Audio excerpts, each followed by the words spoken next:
ये न्यूमरोलॉजी आपके दिमाग में आई कहाँ से? जो बंदा था जिसको क्या हमसे कॉल आया, उसको इंटरव्यू में भी उसने 5 क्रैक कर लिए।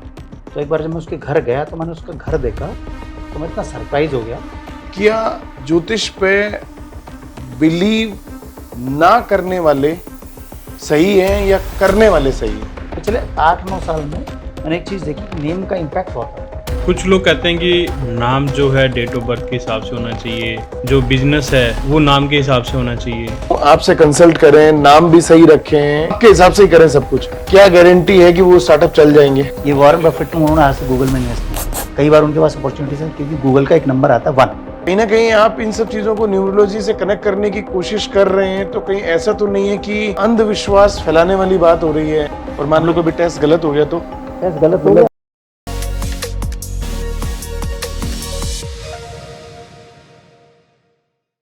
नमस्कार दोस्तों, फिर से आपका स्वागत है इस नए एपिसोड में। आप इस पॉडकास्ट को पूरा जरूर देखें क्योंकि मैं आपको आज मिलवाने वाला हूं एक ऐसी शख्सियत से जो बिजनेस में अंक ज्योतिष यानी कि न्यूमरोलॉजी के बारे में आपको बताएंगे। तो दिनेश जी, आपका बहुत बहुत स्वागत है हमारे इस पॉडकास्ट एपिसोड में आने के लिए। और मेरे साथ हर बार की तरह मुकेश सिंगला जी भी हैं जो एक वैल्यूएशन प्रोफेशनल हैं। वैसे तो मैं खुद बहुत ज़्यादा एस्ट्रोलॉजी का समर्थक नहीं हूँ, लेकिन बहुत सारे लोग जो स्टार्टअप कर रहे हैं वो एस्ट्रोलॉजी का सहारा तो लेते ही हैं। मैं मानूं चाहे ना मानूं, कम से कम ऑडियंस को ऐसी हस्ती से तो मिलवा ही दूं जो न्यूमरोलॉजी के सहारे आपके नेम सिलेक्शन में आपका साथ दे सकते हैं। उन्होंने कुछ टूल भी बनाए हैं। सर, आपका धन्यवाद है यहाँ पे बुलाने के लिए। और मुझे लगता है कि हम पॉडकास्ट पे कुछ ऐसा शेयर करेंगे जो लोगों के काम आएगा। और जो फ्री टूल्स हमने बनाए हैं वो तो लोगों के अवश्य काम आएंगे और उनको एटलीस्ट एक ऐसी जानकारी मिलेगी जिससे वो इन्फॉर्म्ड डिसीजन ले सकते हैं। क्योंकि उनको अगर स्टार्टअप बनाना है तो पैसा और टाइम दोनों लगेगा, तो एटलीस्ट थोड़ा सा एक एक्स्ट्रा एफर्ट डाल के अगर कुछ चीज़ें बेटर हो जाती हैं या कुछ चीज़ें फेवरेबल हो जाती है तो मुझे लगता है उसको ट्राई करना चाहिए। दिनेश जी, सबसे पहले तो मैं आपसे ये समझना चाहूँगा कि आप न्यूमरोलॉजी की बात करते हैं, ये न्यूमरोलॉजी आपके दिमाग में आई कहाँ से? मैं एमबीए के लिए प्रिपेयर कर रहा था और कैट के लिए 2001 की बात है। तो जब अपने एग्ज़ाम के लिए प्रिपेयर कर रहा था उससे पहले मैं कुछ टॉपिक्स पे पढ़ता रहता था। वास्तु के कुछ आर्टिकल्स आते थे न्यूज़पेपर में, तो वो मैं पढ़ता रहता था। तो मुझे लगता था हाँ यार, दीज थिंग्स वर्क। ठीक है, करते करते फिर ऐसा नहीं है कि उस पर ध्यान देते हुए मैं अपने कर्म पे या अपने उस पर एफर्ट्स पे ध्यान नहीं दे रहा था, एफर्ट्स भी खूब कर रहा था। जब एमबीए के लिए प्रिपेयर कर रहा था तो हमारा कंपटीशन होता था। जो बंदा था जिसको 6 के 6 हमसे कॉल आया, उसको इंटरव्यू में भी उसने 5 क्रैक कर ली। वो पास में ही रहता था घर। मैंने सोचा एक बार इससे जाके मिलता हूँ। तो एक बार जब मैं उसके घर गया तो मैंने उसका घर देखा परफेक्टली अकॉर्डिंग टू वास्तु। तो मैं इतना सरप्राइज हो गया कि यार how Vastu plays a role. तो वहाँ से देख के मैंने कहा यार कैट को बाद में देखेंगे, पहले इसी चीज़ पे काम करते हैं। तो वहाँ से मैं इसमें घुसा, इसको सीखना स्टार्ट किया। फिर एक ऐड मुझे दिखाई दिया जनकपुरी में कि वास्तु क्लासेस अगर आपको करनी है तो यहाँ पे क्लासेस हो सकती है। तो जिनसे हमने क्लासेस करी वो एम्स के डॉक्टर थे और उनका भी एक्सपीरियंस ऐसा था। 15 साल रिसर्च करने के बाद उन्होंने लाइब्रेरी खोली हुई थी। फीस बहुत मामूली फ़ीस थी, तब 2500 रुपये फ़ीस ली थी उन्होंने। और जब मैंने उनका कोर्स किया, क्वेश्चंस तो मेरे पास पहले से बहुत थे क्योंकि मैं पढ़ता रहता था। तो जब उनका कोर्स किया तो मैंने कोर्स के बाद में बोला सर आपको कम से कम 50,000 रुपये फ़ीस लेनी चाहिए जितनी आपने नॉलेज शेयर की है। तो वहाँ से जर्नी स्टार्ट। उसके बाद फिर वास्तु पढ़ा, फंक्शुई पढ़ा, एस्ट्रोलॉजी पढ़ा, न्यूमरोलॉजी वहीं पे पढ़ा। तो न्यूमरोलॉजी पढ़ते पढ़ते धीरे धीरे एक पिछले 8-9 साल में मैंने एक चीज़ देखी, नेम का इम्पैक्ट बहुत आता है। फिर मैंने उस पर खुद रिसर्च करनी स्टार्ट करी। फिर करते करते धीरे करते करते फिर इसमें आया। फिर पर्सनल नेम देखा। पर्सनल नेम का भी सबसे पहला एक्सपेरिमेंट मैंने अपने नेम वाइब्रेशन का अपने ऊपर ही किया। फिर मैंने उसके रिजल्ट देखे। फिर कुछ और लोगों के साथ मैंने शेयर किया, मतलब शेयर क्या किया, उनको मैंने कंसल्ट किया, उनको बताया, तो उसके रिजल्ट देखे मैंने। उस पर्सनल नेम के बाद फिर मैं आया कि जब ये पर्सनल नेम पे काम करता तो बिजनेस नेम पे भी काम करता। वहाँ से ये बिजनेस नेम न्यूमरोलॉजी की journey start. Great. Dinesh ji, मैं इस बात का फर्म बिलीवर हूँ कि ज्योतिष कुछ नहीं होता। तो मैं तो हमेशा कर्म को प्रधान मानता हूँ। आपने जितनी भी अभी तक नॉलेज ली, जैसा आपने बताया, बिजनेस के नाम पर न्यूमरोलॉजी पर हम थोड़ा बाद में आएंगे, सबसे पहला क्वेश्चन तो मेरा आपसे यही है, क्या ज्योतिष पे बिलीव ना करने वाले सही हैं या करने वाले सही हैं? हमारा जो वैदिक सिस्टम है वो कर्म फल सिद्धांत पे ही है, और कोई ज्योतिष को फॉलो करता है तो ये भी उसके कर्म का पार्ट है। आप ये चीज कर रहे हो अपनी इंप्रूवमेंट के लिए। जिस टाइम मुझे लोगों ने प्रेडिक्ट किया था ऐसा हो जाएगा और मेरा नहीं हुआ था, तब मेरे दिमाग में एक ही बात आई थी कि मुझे प्रेडिक्शन देने वाला नहीं चाहिए। I don't want prediction, I want solution. तो कोई उस टाइम नहीं मिला। तो जो हमारा काम है, अगर आप मेरे से पूछोगे तो कोई प्रेडिक्शन के लिए आता है तो मैं बोल देता हूँ प्रेडिक्शन के लिए आपको बहुत मिल जाएंगे। हम लोग प्रेडिक्शंस पे काम नहीं करते, हम लोग सॉल्यूशन पे काम करते हैं। आपको ये काम करना है, इसका सॉल्यूशन क्या है। और हर चीज़ में एक वाइब्रेशन होती है। जैसे आप ऑफिसेज में देखेंगे, कई बार आप बोल सकते हैं या फिर आप बोल सकते हैं या फिर आपका स्टाफ कई बार बोल देता है कि यार इस बंदे से मुझे अच्छी वाइब्स नहीं आती, या इस बंदे से मुझे बहुत अच्छी वाइब्स आती है। बहुत सारे लोग आपको ऐसे बोल देंगे। अब हमारे पास कोई टूल तो है नहीं, कोई मीटर तो है नहीं, कोई गेज तो है नहीं जिससे हमको ये पता लगता है कि मुझे जो वाइब्स आ रही है वो अच्छी है। लेकिन वाइब्स आती, वो हर चीज़ से आती है। तो जो ज्योतिष का जो पार्ट है या फिर हम न्यूमरोलॉजी का पार्ट है बोलें, चाहे नाम है या नंबर है, बिजनेस नेम है, लोगो, हर चीज़ में एक नंबर असाइन होता है। उस नंबर की वाइब्रेशन होती है, वो वाइब्रेशन काम करती है, इसीलिए चीज़ें काम करती है। तो दिनेश जी ये बताइए, जैसे आप बोल रहे हैं कि न्यूमरोलॉजी काम करती है, तो मतलब कुछ लोग कहते हैं कि नाम जो है डेट ऑफ बर्थ के हिसाब से होना चाहिए, जो बिजनेस है वो नाम के हिसाब से होना चाहिए, क्योंकि एक आदमी ऐसा तो है नहीं कि एक काम करता है, वो तो मल्टीपल काम करता है, वो हर चीज़ से तो लिंक कर नहीं सकता। देखो, बहुत सारे लोग यही क्वेश्चन पूछते हैं हमसे। जैसे कई बार लोग गाड़ी का नंबर लेना होता है कि मैं अपने डेट ऑफ बर्थ से चेक करूं या नेम से चेक करूं। तो उनको ये बोलता हूं मैं, अगर आप, if you are a successful person, if you think that you are a successful person, आपको लगता है आपने वो हाइट्स अचीव कर ली हैं जो आपको करनी चाहिए थी, तो आप डेट ऑफ बर्थ और नाम दोनों से चेक कर लो। क्योंकि अगर आपको लगता है आपने वो हाइट्स अचीव नहीं करी जो आपको करनी चाहिए थी, इसका मतलब आपके नाम में फ्लॉ है। तो डेट ऑफ बर्थ पे जाओ, क्योंकि नाम हमारा दुनिया का दिया हुआ है, डेट ऑफ बर्थ हमारा परमात्मा का दिया हुआ है। तो जो नेचुरली हमको मिला है उससे हमारी ट्यूनिंग अगर बैठेगी, हमारा सक्सेस के चांसेस है वो बढ़ जाएंगे। इसमें इंपॉर्टेंट ये रहता है कि आपको ये पता लग गया कि कौन सा लेटर आपको सूट करता है, कौन सा नंबर आपको सूट करता है। फिर आप जितने मर्जी काम करो, आप सेम लेटर यूज़ कर सकते हो, सेम नंबर यूज़ कर सकते हो। ये पता लगाना कि कौन सी चीज़ आपको सूट करती है, ये बहुत ज़रूरी है। ये कोर है। नहीं तो हर एक बिजनेसमैन के सारे बिजनेस में तो सक्सेसफुल नहीं होते। कुछ बिजनेस चलते हैं, कुछ नहीं चलते। सबके नाम डिफरेंट होते हैं। अगर उनका ऐसा ही होता, उनकी लक बहुत स्ट्रांग है, सब कुछ बहुत स्ट्रांग है, तो उनके सारे बिजनेस चलने चाहिए थे। कुछ चलते हैं, कुछ नहीं चलते हैं। ये वॉरेन बफेट पैसे वाले होते हुए भी इतनी सिंपल लाइफ जीते हैं। जिस घर में स्टार्टिंग से थे आज भी उसी घर में रहते हैं। जो गाड़ी पहले चलाते थे वही गाड़ी चलाते हैं। कोई शो ऑफ नहीं, कुछ नहीं। उनका जो बर्थ नंबर है ना 3, वही उनका वेल्थ नंबर है। और उनका जो नेम है वॉरेन, वो भी टोटल 3 है। तो उनको बचपन से ही, अब स्कूल में तो आपको वॉरेन ही बुलाएंगे ना, दोस्त भी आपको वॉरेन ही बुलाएंगे, वॉरेन बफेट तो कोई नहीं बोलेगा। तो बचपन से ही उनके नाम का, जो नाम के उच्चारण से उनका वेल्थ नंबर है, हर बार एक्टिवेट होता है। तो 11 साल की एज में बोलते हैं उन्होंने अपना पहला इन्वेस्टमेंट किया, पहला फार्म हाउस खरीदा। और वो बोलते हैं कि मैं 2 साल लेट था। अगर आपका वेल्थ नंबर बचपन से एक्टिवेटेड है, आपके नाम से कनेक्टेड है, तो वो व्यक्ति ऐसे ही सक्सेस पाता है।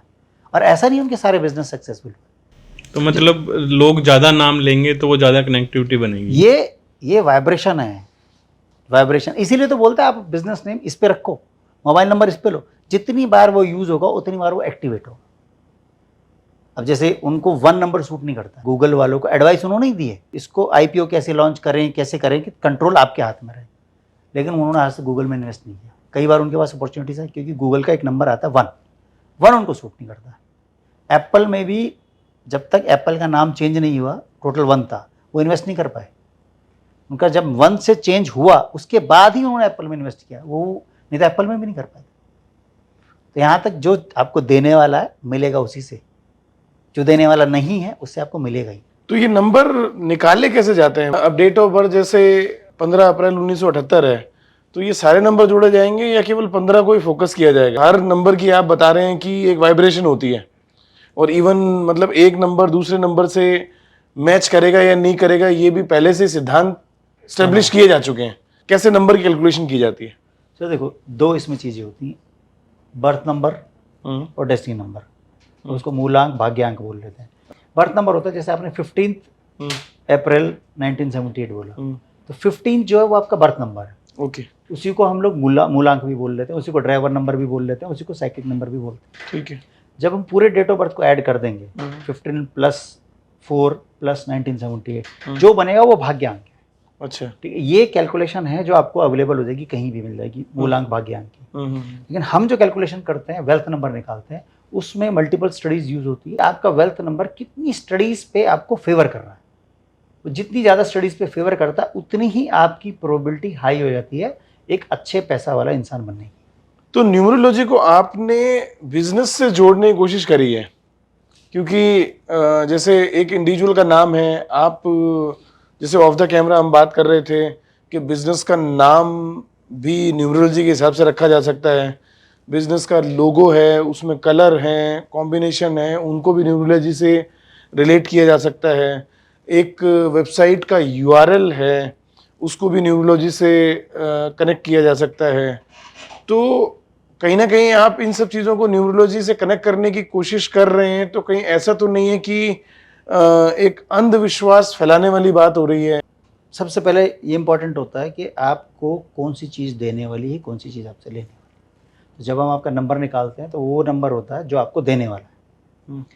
फिर हम उसको बैक टेस्ट करते हैं, फिर हम कुछ चीज़ें हमको मालूम होती है इस नंबर से एसोसिएटेड है, फिर हम आपसे पूछते हैं ओके, आपको क्या कलर पसंद है या फिर किस किस से आपकी फ्रेंडशिप अच्छी है, क्योंकि हमको लेटर्स भी मालूम पड़ गए, नंबर पता लग और कलर भी मालूम पड़ गया।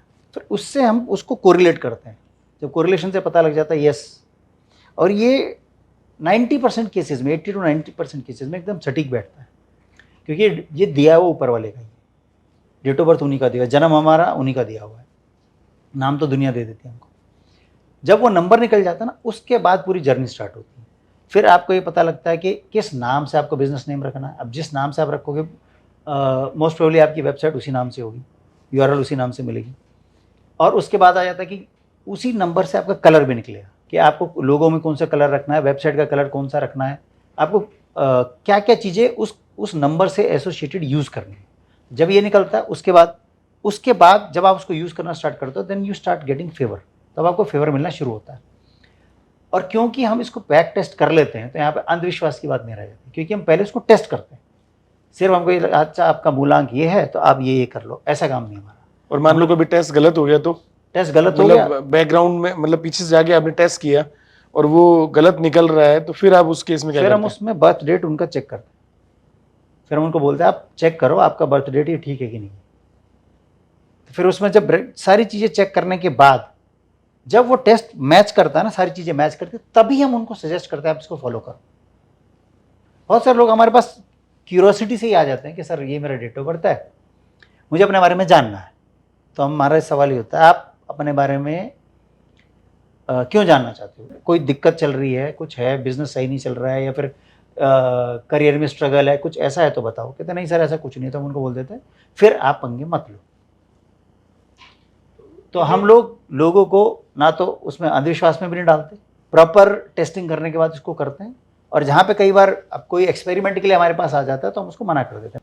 कई बार तो लोग मजे लेने के लिए भी ये करते हैं ना कि मेरी मम्मी की डेट ऑफ बर्थ ये है, आप बताओ इसके बारे में। क्योंकि ऐसे बहुत सारे ऐप अभी मतलब आए हैं जिसमें ऑनलाइन वो सब चीज़ें कर रहे हैं।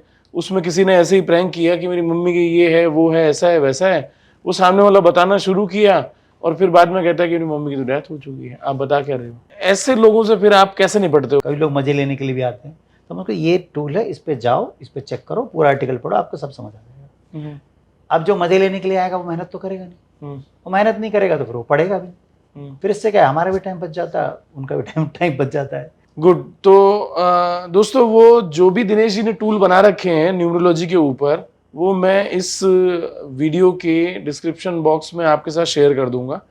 आप एक बार चाहें तो चेक कर सकते हैं, और ज़्यादा कंसल्ट करने के लिए आप दिनेश जी के मेल आईडी पर मेल डाल सकते हैं, क्योंकि मैं मेल आईडी भी वहाँ पर डिस्क्रिप्शन बॉक्स में शेयर कर दूंगा। आपने बताया कि चलो अपनी डेट ऑफ बर्थ से एक बिजनेस का नाम लिंक कर लें, लेकिन मोस्टली बिजनेस में तो क्या होता है कि सिंगल हैंडेड तो होते नहीं है, 2 लोग, 3 लोग, 4 लोग, 5 लोग, तो हर एक के अलग अलग फैक्टर होते हैं। Very interesting. ऐसी की स्टडीज हमारे पास बहुत आती हैं। इसमें हम कई क्वेश्चन उनसे पूछते हैं। सबसे पहले पूछते हैं कि इसमें वर्किंग पार्टनर कौन सा, क्योंकि कई बार क्या होता है लोग अपनी मदर को इंक्लूड कर लेते हैं, वाइफ को इंक्लूड कर लेते हैं, कई बार बच्चे को इंक्लूड कर लेते हैं। तो हम पूछते हैं इसमें से वर्किंग पार्टनर कौन है, क्योंकि एक प्राइवेट लिमिटेड के लिए आपको पार्टनर चाहिए ज़्यादा, बाहर वाला लो तो शेयर हो जाता है। तो फिर जैसे हमको बताते हैं ये वर्किंग पार्टनर है, अब जैसे हमको पता लगता है ये वर्किंग पार्टनर है, तो फिर हम उस पर फोकस करते हैं।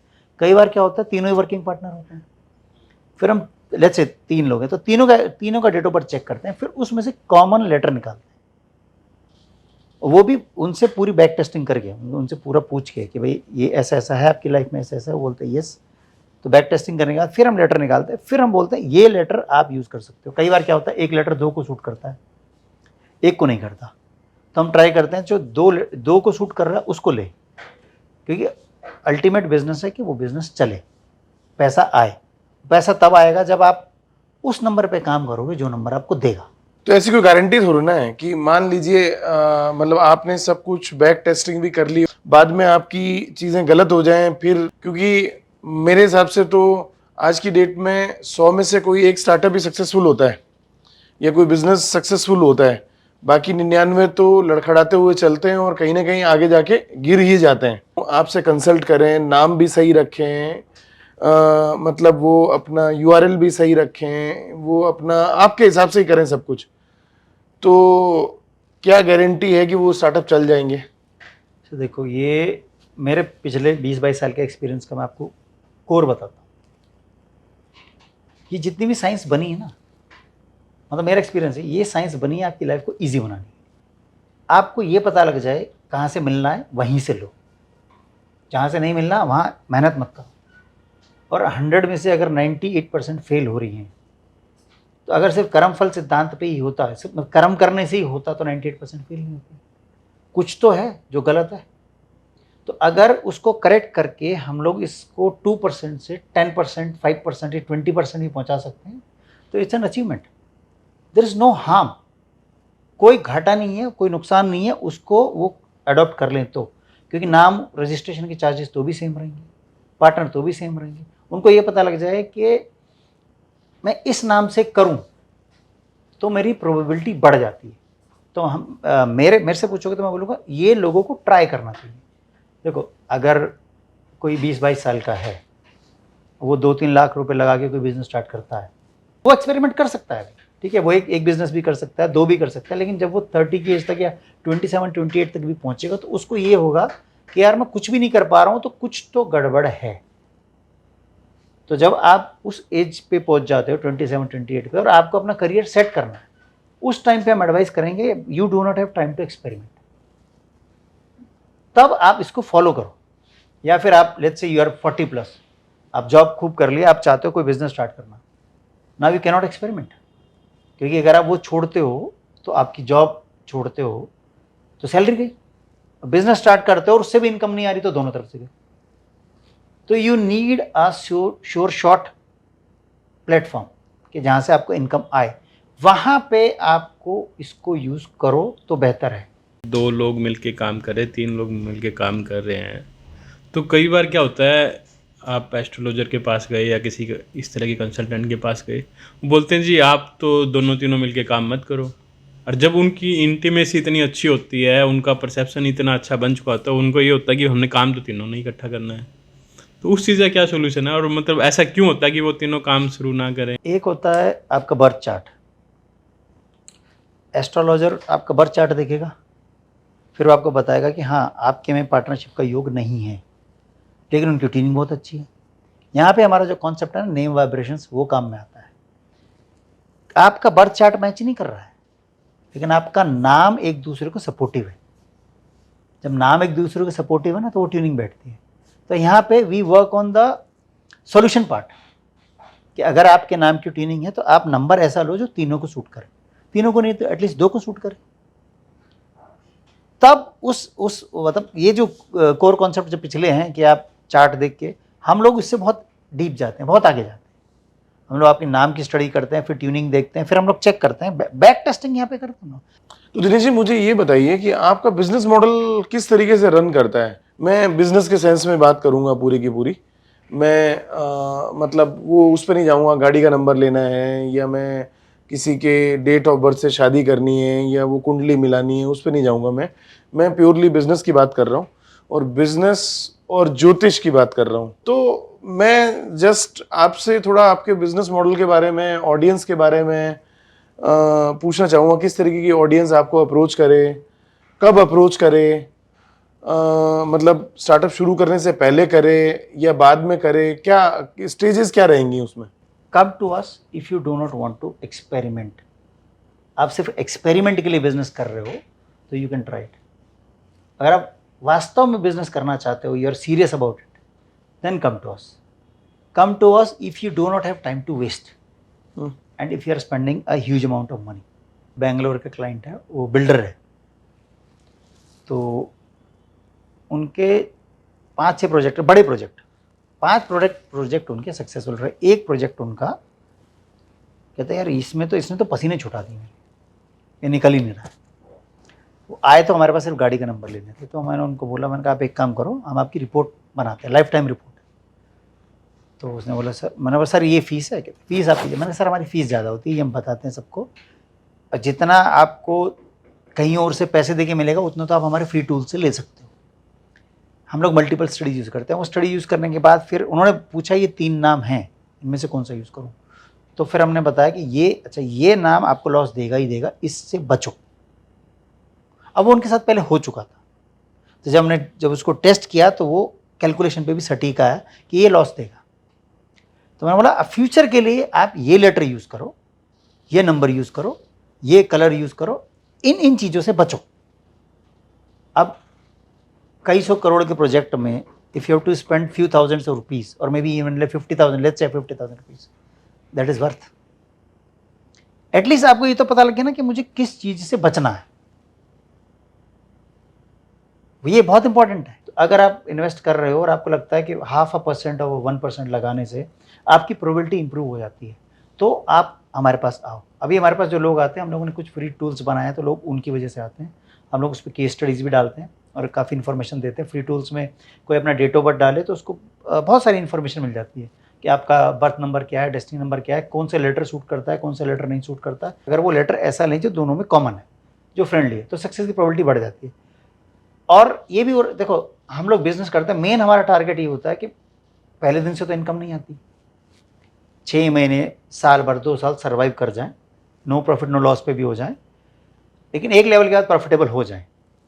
तो उसमें आपको इसको यूज़ करना चाहिए, क्योंकि आप नहीं चाहोगे कि आपका टाइम वेस्ट हो। पैसा दोबारा कमा सकते हो, टाइम नहीं कमा सकते। अब तो मेन है कि अगर आप एक सर्टेन एज क्रॉस कर चुके हो तो पैसा इन्वेस्ट कर लो, टाइम बचा लो। Instead of this long gestation period या जर्नी, आप कुछ चीज़ें ऐसी कर लो जिससे आपको सपोर्ट मिलने लग जाए, और at least give it a try. Startup के लिए कहावत भी है कि या तो जल्दी स्टार्ट कर लो या फिर प्लान करके कर लो। राइट। तो मतलब कहने का सेंस ये है कि कोई भी अगर अपना स्टार्टअप अर्ली एज में शुरू कर रहा है, कम पैसों के साथ स्टार्ट कर रहा है, तो वो एक्सपेरिमेंट कर सकता है, तो उसको आपके पास आने की ऐसी कोई बहुत ज़रूरत नहीं है।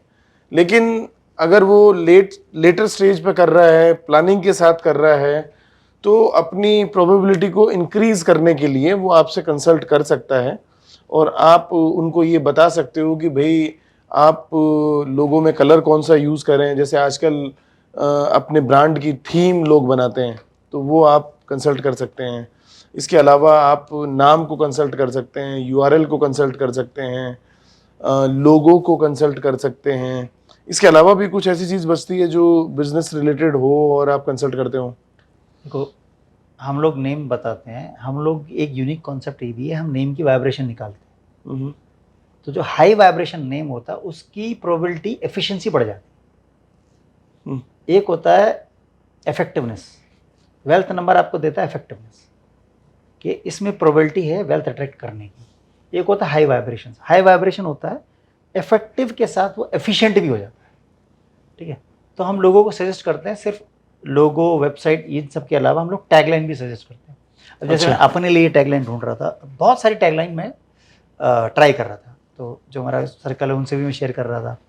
एक टैगलाइन थी हमारी, setting your name to the right frequency, ये मुझे बहुत अच्छी लगती थी।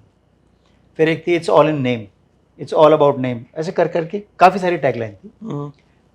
तो फिर एक जो मेरे पार्टनर, उसने मुझे टैगलाइन सजेस्ट की, turn your name into power, this is perfect. फिर मैंने उसको अलग अलग एंगल से चेक किया, न्यूमरोलॉजी के एंगल से, नेम वाइब्रेशन चेक किया, मैंने कहा दिस इज परफेक्ट। तो अब हमारी टैगलाइन ये है।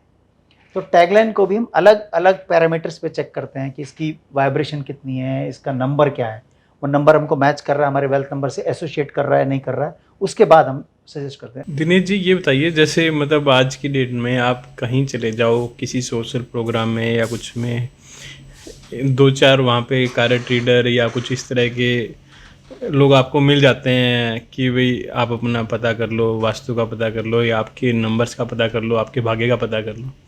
तो आप उनसे अलग कैसे हैं, और मतलब आप क्या अलग चीज़ें कर रहे हैं जो उनसे आपको अलग करती हैं? तो देखो, न्यूमरोलॉजी काम करती है एक डायमेंशन पे, बर्थ डेट। हम लोग काम करते हैं 3 डायमेंशन पे, birth date, date of birth, time of birth and place of birth. अब ठीक है, बहुत सारे न्यूमरोलॉजिस्ट को खराब भी लग सकता है, मैं बोलता हूँ numerology is an incomplete science. वो तब तक कंप्लीट नहीं होती तब तक आप तीनों डायमेंशन पे काम नहीं करते हो। अब ट्विंस की लाइफ में सब कुछ सेम होता है, पेरेंट्स सेम है, घर सेम है, उनका मैं बोलूँ वास्तु सेम है, स्कूलिंग सेम है, सब कुछ सेम होता है उनकी लाइफ में। एक ही चीज़ डिफरेंट होती है, वो होता है उनका नाम। तो यहाँ पे नाम का रोल आता है। हमारा यूनिक क्या है? पहला तो ये है कि हम लोग वेल्थ नंबर पे काम करते हैं। हमारा कोर कॉन्सेप्ट ही है बिजनेस एंड मनी। आपको बहुत सारे मिल जाएंगे रिलेशनशिप, अब रिलेशनशिप पे हम भी काम करना शुरू किया हम लोगों ने। आपको मिलेंगे कुछ लोग हेल्थ एस्ट्रोलॉजी करते हुए, कुछ लोग मैरिज एस्ट्रोलॉजी करते हुए मिल जाएंगे, कुछ लोग लीगल एस्ट्रोलॉजी करते हुए मिल जाएंगे। हमारा कोर ही है वेल्थ एस्ट्रोलॉजी। बिजनेस पे ही हम काम करते हैं। आप वेल्थ कैसे अट्रैक्ट कर सकते हो अपनी लाइफ में, क्या क्या चीज़ें फॉलो करके वेल्थ अट्रैक्ट कर सकते, ये हमारा कोर है। तो हम वेल्थ नंबर पे काम करते हैं और हम मल्टीपल स्टडीज यूज करने के बाद आपका नंबर निकालते हैं। लेकिन कई बार क्या होता है कि जैसे आपसे कंसल्ट किया, आपने कोई ऐसी चीज़ बता दी जो मैं कर ही नहीं सकता, मेरे लिए पॉसिबल ही नहीं है वो चीज़ का सोल्यूशन करना, या वो मेरे कंट्रोल में नहीं है बेसिकली, तो उसका क्या? सर ऐसी बहुत रेयर होता है कि हम लोग कोई ऐसी चीज़ बताएं कि वो पॉसिबल ना हो। अब जैसे बहुत सारे लोग आते हैं अपने बच्चे का नाम ठीक करने के लिए। बच्चे का नाम ठीक करना ईजी है। अब कोई ग्रोन अप आता है, let's say he is in 40s, और वो बोलता है कि मुझे लगता है सक्सेस नहीं मिल रही। तो हम बोलता है आप मटेरियल सक्सेस होता है, वेल्थ। तो बोलता है आपके नाम को वेल्थ नंबर पर ट्यून करते हैं। तो बोलता है मैं इसको चेंज नहीं कर पाऊंगा लीगली, डॉक्यूमेंट में कहीं चेंज नहीं करना होता। आपने सिग्नेचर मॉडिफाई कर ली, वो आप कर सकते हो।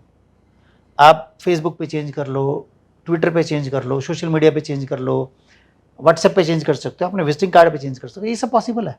और कई लोग ऐसे भी हैं जिनको उनकी सारी चीज़ें शूट करी, उन्होंने लीगली भी चेंज कर लिया। तो लीगली चेंज करने को पहले आप उसको ट्राई करो। If it works then go for it. If it doesn't work मत करो। हम लोग यही बोलते हैं पहले आप उसको टेस्ट करो। अब जैसे मेरे क्लाइंट ने बैंगलोर के हों और अच्छे मतलब बीटेक है और रैंक होल्डर है बैंगलोर यूनिवर्सिटी से, तो वो हमारे पास है। उनकी daughter 17th date of birth, 8 number था उसका, तो थोड़ी सेक्लूडेड रहती थी, वो ज़्यादा लोगों से बात नहीं करती थी, मिलती जुलती नहीं थी। उनको हमने नाम करेक्ट करके दिया। तो उन्होंने 2-3 महीने बाद फीडबैक दिया कि yes she is better than earlier. अब वो लोगों से मिलती जुलती है, क्योंकि नाम चेंज हुआ तो नंबर चेंज हो गया, नंबर चेंज हो गया वाइब्रेशन चेंज हो गई, वाइब्रेशन चेंज होती है इम्पैक्ट चेंज हो गया। अब लास्ट ईयर उन्होंने उनको उसका नाम लीगली चेंज करा है। लेकिन कई चीज़ें ऐसी होती हैं, जैसे भाई ये चीज़ है आपकी लाइफ की स्टेज तक काम करेगी, उसके बाद नंबर चेंज हो जाएंगे, या उसके बाद वो नंबर आपके लिए काम नहीं करेगा, तो ऐसा भी कुछ है? देखो ये होता है बर्थ नंबर और डेस्टिनी नंबर के केस में। बर्थ नंबर आपका 35 की एज तक ज़्यादा पावरफुल रहता है। डेस्टिनी नंबर आपका जैसे आप 32, 33 पहुँचते हो, 35 की एज तक पहुँचते, 35 में वो एक्टिवेट हो जाता है। बहुत सारे लोग आते हैं हमारे पास, तो हम उनका चले birth number destiny number check करते ही बोलते हैं आपको ये प्रॉब्लम कब से आनी शुरू हुई? बोले 1 साल पहले से। जैसे उनका डेस्टिनी नंबर एक्टिवेट हुआ, जब तक बर्थ नंबर चल रहा था सब कुछ ठीक चल रहा था। डेस्टिनी नंबर एक्टिवेट होती, कई बार होता है डेस्टिनी नंबर उनका फेवरेबल नहीं होता है। ये बहुत सारी केस स्टडीज है हमारे पास। तब हम उनको सजेस्ट करते हैं कि भाई आप अपना वेल्थ नंबर यूज़ करो, क्योंकि कई बार आपका birth number destiny number inimical भी हो सकता है एक दूसरे के प्रति। जैसे बर्थ नंबर 1 है, डेस्टिनी नंबर 8 है, अभी दोनों एनिमीज होते हैं। तो उसमें क्या होता है कि आपका स्ट्रगल बढ़ जाता है, क्योंकि आपने अपनी लाइफ चलाई पूरी एक नंबर के अकॉर्डिंग, मतलब बाय डिफॉल्ट चली। अब जैसे ही 8 नंबर एक्टिवेट हुआ, आपको मालूम नहीं क्या हुआ, आपको नहीं मालूम भाई dwelling आदमी को तो ये लगता है ना कि भाई मेरा अभी तक चल रहा था, बढ़िया चल रहा था, और अब एकदम से क्या हो गया। हाँ, जब लोगों को लगता है कि यार मैं सब कुछ सेम है, एकदम से चेंज कैसे होगा, तभी वो जाता है किसी एस्ट्रोलॉजर के पास, न्यूमरोलॉजिस्ट के पास। वहाँ पे हम लोग रेमेडियल उनको बोलते हैं कि आप ये नंबर यूज़ करो, ये दोनों के साथ ठीक है, ऐसा नंबर भी बता सकते हैं, वेल्थ नंबर, हम ज़्यादातर वेल्थ नंबर ही बताते हैं, इसको यूज़ करो आप, नहीं तो लाइफ टाइम स्ट्रगल ही रहेगा। सर आज की डेट में ना आर्टिफिशियल इंटेलिजेंस आने के बाद बड़ा आसान हो गया है, कुछ भी चीज़ आप चैट जीपीटी से पूछ लो। मतलब इवन यहाँ तक भी नेम सजेशन को लेकर न्यूमरोलॉजी के हिसाब से, वास्तु के हिसाब से चीज़ें पूछी जा सकती हैं, जो कंटेंट नेट पे अवेलेबल है। और नेट पर तो कंटेंट बहुत अवेलेबल है। आप जैसे ही बहुत सारे न्यूमरोलॉजर ने, एस्ट्रोलॉजर ने न जाने क्या क्या डाला है, वो चैट जीपीटी सब पकड़ लेता है। तो ऐसे में आने वाले टाइम में आपकी ज़रूरत रह भी जाएगी। सर मैं खुद आईटी बैकग्राउंड से हूँ, ओके, मैंने चैट जीपीटी पे बहुत टेस्ट किए, अच्छा बहुत टेस्ट करने के बाद एक्यूरेसी रही 20%, अच्छा। क्योंकि वो वेल्थ नंबर नहीं निकाल सकता, जैसे मैनुअल प्रोसेस वो निकाल ही नहीं सकता। प्रोसेस तो प्रोसेस है, मैनुअल जो हो सकती है चीज़ वो मशीन भी कर सकती है अगर प्रोसेस है तो। मशीन पढ़ सकती है, इवेल्युएट कर सकती है, लेकिन कोरिलेट करना इजी नहीं है जब आप डिफरेंट टूल्स यूज़ कर रहे हो। वो डिफरेंट स्टडीज़ को कोरिलेट करना उसके बस की नहीं है, क्योंकि ये इन डेप्थ जाके होता है, ये उसके पास नहीं है। मैं एक्सपेरिमेंट कर चुका हूँ, न्यूमरोलॉजी की कैलकुलेशन भी गलत देता है वो। ओके, कई बार मैंने उसको बोला मुझे बिजनेस नेम दे दो जो टोटल 2 हो, अब वो दे देता है कुछ 2 है, कुछ 1 है, कुछ 8 है। तो मैंने कहा यार हैव यू गॉन मैड क्या, you are not doing your job correctly. कहीं ना कहीं आप बिजनेस करते हो तो एक पर्सन से नहीं करते, उसका कंपनी का नाम अलग होता है, उसका पर्सनल नाम अलग होता है, उसकी टीम अलग होती है, मेरा कम्युनिकेशन क्या पता किसके साथ हो। तो वो कैसे मतलब आदमी जज करेगा, हर चीज़ को कैसे टेस्ट करेगा। जब हम लोग रिपोर्ट जनरेट करते हैं तो उसमें हम आपको सब बताते हैं, कौन से लेटर्स फेवरेबल हैं, कौन से नंबर फेवरेबल है, कौन सा आपको किस क्लाइंट से आपको पैसा इजीली मिल जाएगा, कौन सा क्लाइंट हो या कौन सा स्टाफ टकरा गया जो आपको, जिसको बोलते हैं ना आपकी दिमाग की दही कर देगा, लोकल लैंग्वेज में बोलता है, ये करेगा। तो उनको पता लग जाता है सामने अगर ये क्लाइंट है तो भाई ये देगा ही नहीं, तो वहाँ पे एफर्ट लगाने कम कर दो। जब आपको पता लग जाता है ये व्यक्ति है, इससे आपका काम इजीली हो जाएगा। या फिर कई बार ऐसा हो जाता है कि यहाँ आपको मेहनत करनी है, आपको ज़्यादा मेहनत करनी पड़ेगी, तो मेंटली प्रिपेयर्ड रहता है इंसान। सोशल मीडिया रिलेटेड भी और भी बिजनेस रिलेटेड आप और भी चीज़ें करते हैं। लोग हमसे डोमेन नेम पूछ लेते हैं कि डोमेन नेम बता दो, वेबसाइट का, या फिर सोशल हैंडल बता दो। सोशल मीडिया पे ट्विटर नेम, फेसबुक नेम, या फिर अपना बिजनेस नेम। कई बार लोग बिजनेस रजिस्टर नहीं करते, लेकिन वो बिजनेस व्हाट्सएप यूज़ करते हैं। Wherever the name is connected, name vibrations are connected, तो वहाँ पे जहाँ पे भी नाम आ जाता है, किसी भी चीज़ को हम लेटर्स में कन्वर्ट कर सकते हैं, वहाँ पे आप इसको यूज़ कर सकते हैं। तो नाम का कॉम्बिनेशन क्या काम कर रहे हैं उससे भी होता है। हाँ बिल्कुल होता है। उस नाम को सब जगह यूज करे या डिफरेंट डिफरेंट काम कर रहा है तो डिफरेंट डिफरेंट नाम यूज करे। देखो इसमें क्या रहता है ना, जैसे कोर आपने एक नेम ले लिया, ये आपकी पेरेंट कंपनी है, उसकी आप ब्रांचेस हो सकती है, फिर ब्रांड्स, लोग डिफरेंट ब्रांड्स बना लेते हैं कि ये कोर है, इसके बाद ही ब्रांचेस डिफरेंट है। तो उसमें भी ये रखो कि कोर हमारा फेवरेबल है, ब्रांचेस अनफेवरेबल ना हो। ज़्यादातर लोगों का स्ट्रगल वहीं है जहाँ पे वो अनफेवरेबल नंबर पे अटके हों। बहुत सारे लोग उसी में लगे हैं, मुझे इसी में करियर बनाना। अब मेरा एक क्लाइंट था, वो दुबई में था, तो वो स्टॉक मार्केट में ट्रेडिंग करता था। तो जब हमने उसका एनालिसिस किया तो मैंने पूछा आप मॉडलिंग वगैरह भी करते हो क्या? कहते यस। उसने बताया नहीं था कुछ भी हमें। तो मैंने कहा ये आपका इसमें टाइम बहुत जाता है, आप इसको छोड़ दो, क्योंकि ये आपको सूटेबल नहीं है। कहता मेरे फादर भी मेरे पीछे पड़े रहते कि इसको छोड़ दे। तो मैंने बोला ये आपको कुछ देगा नहीं। तब नंबर से पता लग गया उनको कौन सी चीज़ सूट नहीं कर रही है, तो वो कर रहा है, उसको एफर्ट लगा रहा है वो। तो मैंने बोला इसको छोड़ दो। कई बार क्या होता है ना कि विश्वास दिलाना ही एक बड़ी चीज़ होती है। मतलब आपने जैसे बोल दिया कि इसको छोड़ दो, तो उसने छोड़ भी दिया, ठीक है। अब फ्यूचर तो पता नहीं कि उसमें होना था कि नहीं होता, छोड़ दिया तो चैप्टर ही क्लोज हो गया ना। तो वो फिर बात सही हो गई एक तरीके से। तो या फिर किसी ने कह दिया कि नहीं ये आप करो, तो एक फोर्स होती है कि हाँ विश्वास, तो कहीं ना कहीं ये भी एक लॉजिक कह सकते हैं। तो मैं थोड़ा सा ये और समझना चाहूंगा कि ज्योतिष और लॉजिक ये कहाँ मिलते हैं आपस में? ज्योतिष लोग बोलते हैं साइंस है, मैं बोलता हूँ मैथमेटिक्स है। अच्छा। और मैथमेटिक्स वर्क्स ऑन लॉजिक। हाँ वो तो है ही है। It's all about numbers. आपको लॉजिक पता लग गया कि कौन सी चीज़ आपको देगी, कौन सी चीज़ नहीं देगी, इस लॉजिक को पकड़ लो। फिर आगे आपको जो भी करना है उसको पकड़े रखो। ठीक है। अब जैसे मैंने वो एग्जांपल दिया अभी, वो लड़का मॉडलिंग भी करता था, उसने नहीं बताया मुझे। उसका नंबर देख के मैंने कहा कि आप करते हो कुछ ये फिल्म इंडस्ट्री या फिर ऐसा कुछ करते हो? तो उसने बताया मॉडलिंग करता हूँ। और मैंने उसको कहा आपके लिए सूटेबल नहीं है, मतलब फ़ायदे का सौदा नहीं है जिसको बोल देते हैं, आपको इससे कुछ फ़ायदा होगा नहीं, unnecessary you will be spending your energy. अब उसने बोला कि मेरे फादर भी बोलते हैं, अच्छा बिजनेस था उनका, तो मेरे फादर भी बोलते हैं इसको छोड़ दो। तो मैंने कहा देखो अब ये हो गया बैक टेस्ट, कि हमने बोला आपको सूट नहीं करेगा और वो भी बोल रहा कुछ हुआ भी नहीं है इसमें, मॉडलिंग में कुछ हुआ भी नहीं, तो ऐसी जगह क्यों एफर्ट लगाया जाए, मतलब ऐसी जगह गड्ढा क्यों खोदा जाए जहाँ से पानी नहीं निकलना, कुआं बनेगा ही नहीं।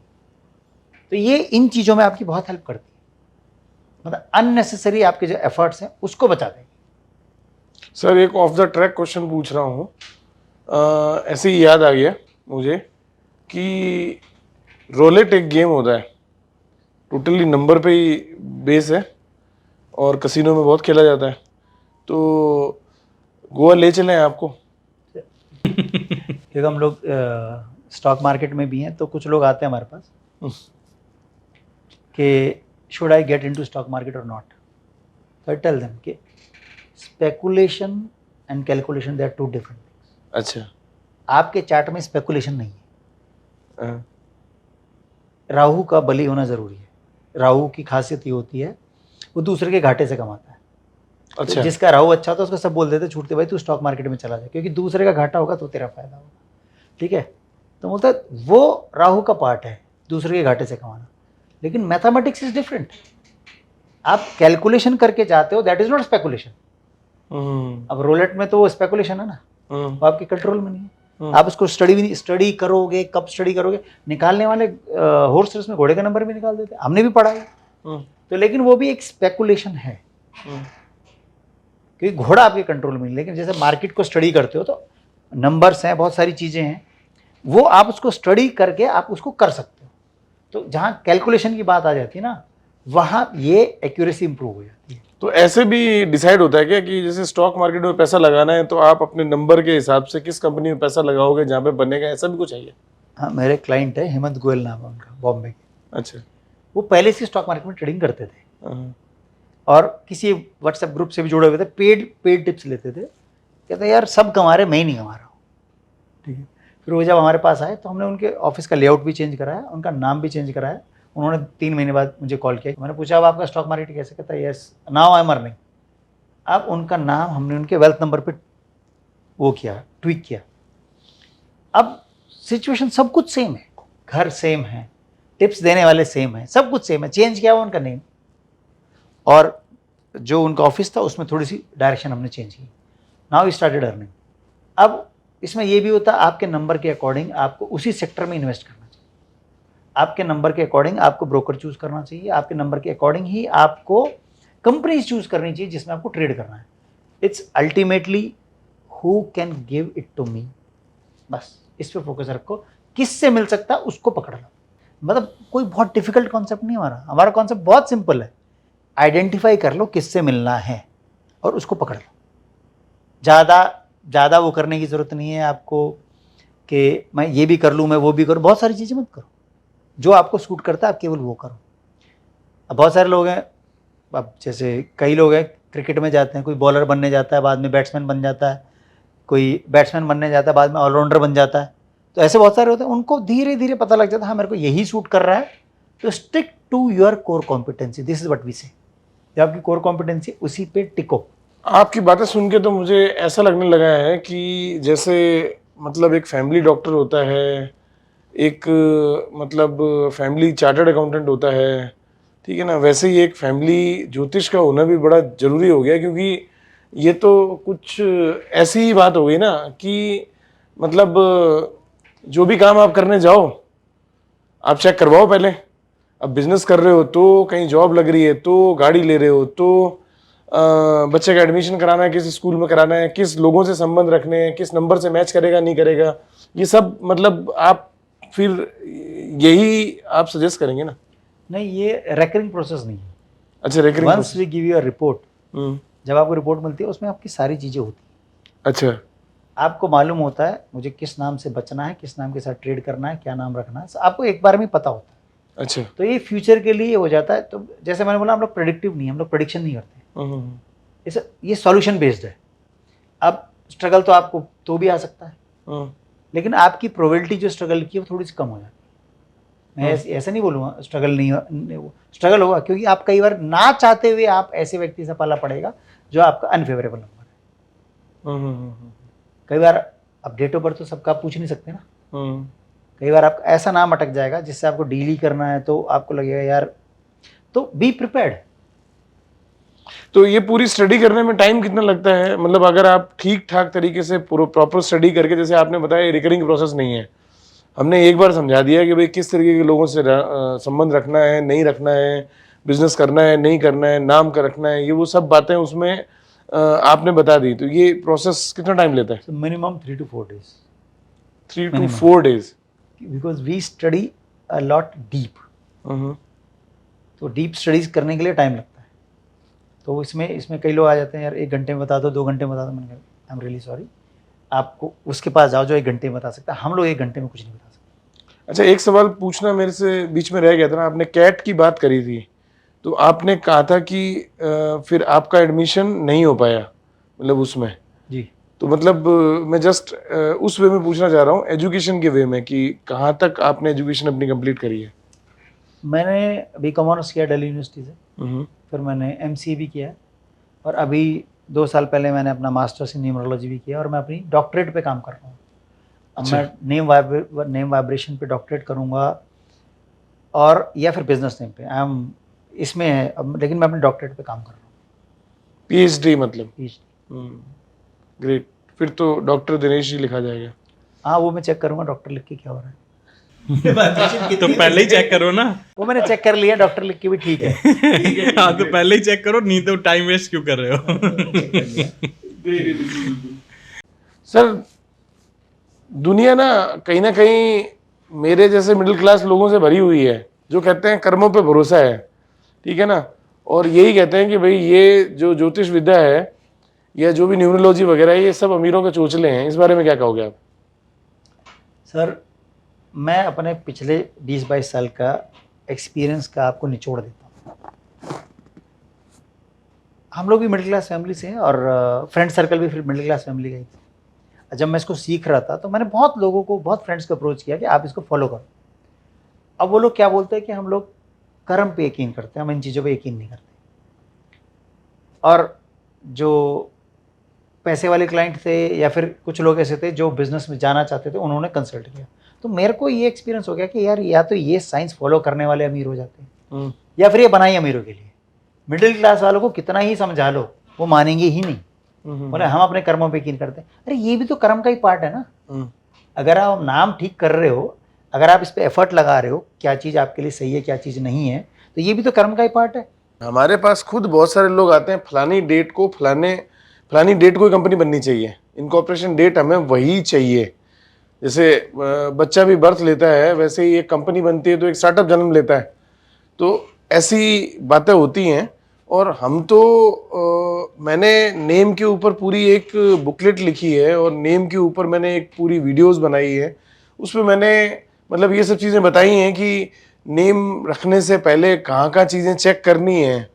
लेकिन वहाँ पे मैंने एस्ट्रोलॉजी के बारे में या न्यूरोलॉजी के बारे में कोई बात नहीं करी है, क्योंकि भाई मैं भी तो मिडिल क्लास ही हूँ ना। मुकेश जी, आप कितने कन्विंस हैं? सर, मैं तो पूरा कन्विंस रहता हूँ, मेरे लिए कोई प्रॉब्लम नहीं है। मुझे तो रहता है कि भाई एटलीस्ट चीज़ें डिस्कस जरूर करनी चाहिए, और जहाँ से जो पॉजिटिव मिल सकता हो उसको लेना भी चाहिए हमें। नाम रखना है तो एक बार कंसल्ट करने में कोई दिक्कत नहीं। और जैसा आपने बताया कि अल्टीमेटली ये एक बार का ही है। अगर एक बार आप कर लेते हैं तो रिकरिंग कुछ नहीं है। एक बार आप कर लेते हैं तो आप 3-4 दिन में प्रॉपर हर चीज़ बताएंगे उसमें, और उससे फिर आप गाइडेंस लेके मतलब आगे बढ़ सकते हैं। हो सकता है कि 10-20%, 30%, 40% चीज़ें उस हिसाब से ना भी चलें, लेकिन अगर लाइफ 60% भी आपके हिसाब से चल गई तो बड़ी बात है। वैसे ये छोटी बात नहीं है। तो दोस्तों, ये थे दिनेश जी आज के पॉडकास्ट में, जिन्होंने न्यूमरोलॉजी के बारे में बहुत कुछ बताया और उसको बिजनेस से कैसे लिंक कर सकते हैं उसके लिए भी हमें गाइड किया। उम्मीद है आपको पसंद आया होगा। हम फिर मिलेंगे किस्से कामयाबी के अगले एपिसोड में। तब तक के लिए स्वस्थ रहिए, खुश रहिए। धन्यवाद।